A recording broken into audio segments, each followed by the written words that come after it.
मैंने अपने आप को शिष्यों को अपना चेतना अंश बनाया है, उनको साधक बनाया, उन्हें कर्मयोगी बनाया है। और उसका परिणाम है कि पिछले 5 सालों 10 सालों का रिकॉर्ड उठा करके देख लें, जितने साधनात्मक आयोजन मेरे शिष्यों द्वारा कराए जाते हैं, उतना देश के अंदर कोई भी ऐसी संस्था नहीं है जो उतने आयोजन कराती हो।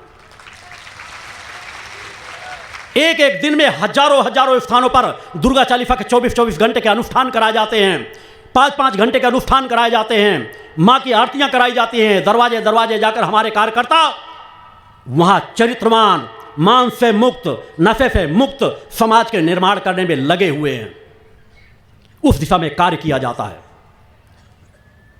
जिस तरह कलिकाल ने अपना साम्राज्य स्थापित कर लिया, सत्य धर्म को पता ही नहीं चलने पाया कि कब कलिकाल का साम्राज्य आ गया, कब अफरत हावी हो गया, कि आज समाज के जो लोग अपने आप को धर्म क्षेत्र में बढ़ने वाले कहते हैं, वो भी उसी तरह का जीवन जीते हैं। उसी तरह कलिकाल को पता ही नहीं चलेगा कि उसके नीचे का धरातल कब खिसक गया। उसी दिशा मेरी चेतना तरंगे कार्य करती है। मेरे एकांत की साधना कभी निष्फल नहीं जाएगी। मां जो ठान ले, मां जिससे जो कराना चाहें वो ना हो, वो आज तक के इतिहास में हुआ ही नहीं है। देवता पराजित हुए होंगे, देवता भगे हुए होंगे, मगर मां जहां उपस्थित हो जाती है वहां अफरत्व का सर्वस्व विनाश हो जाता है। आपका गुरु भी चेतनावानों का जीवन जीता है। जब जो ठान लेता है साधना में बैठ गया तो साधना सिद्ध होगी या शरीर नष्ट होगा, इस विचारधारा का जीवन जीता हूं। और समाज में जो परिवर्तन करने का मैंने बीड़ा ठाना है वह बदल करके रहेगा, उसे दुनिया की कोई ताकत छीन नहीं कर सकती। बोलो गुरुदेव भगवान की जय। मैं भगोड़ों का जीवन नहीं जीता।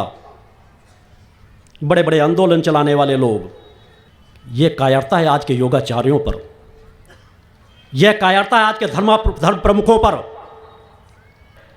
मैं ये आवाज आज नहीं उठा रहा हूं।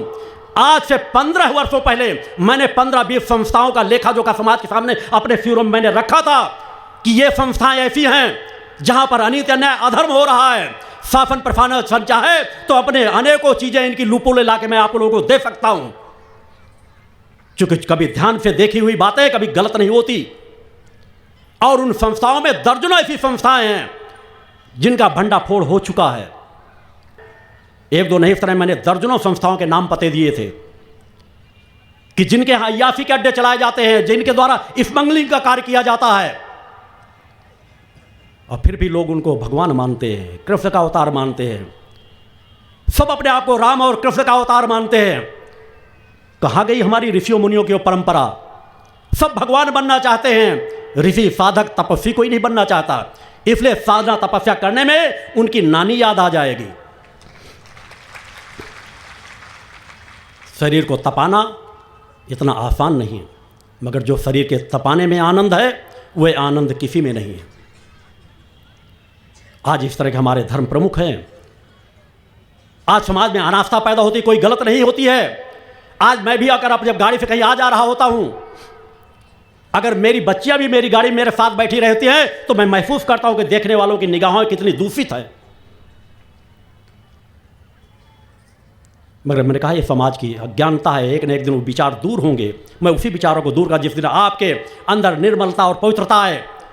और इसीलिए मैंने प्रण ठाना है कि एक न एक दिन उन धर्माचार्यों योगाचारों को बाध्य कर दूंगा कि धर्म सम्मेलन पे आकर खड़े होने के लिए बाध्य हों, कि जहां पर आंकलन किया जाए कि आज भी साधनात्मक तपस्या किसके पास है, किसकी पूर्ण कुंडली चेतना जागृत है, किसके पास वो सामर्थ्य है कि असंभव से असंभव को संभव कर सके।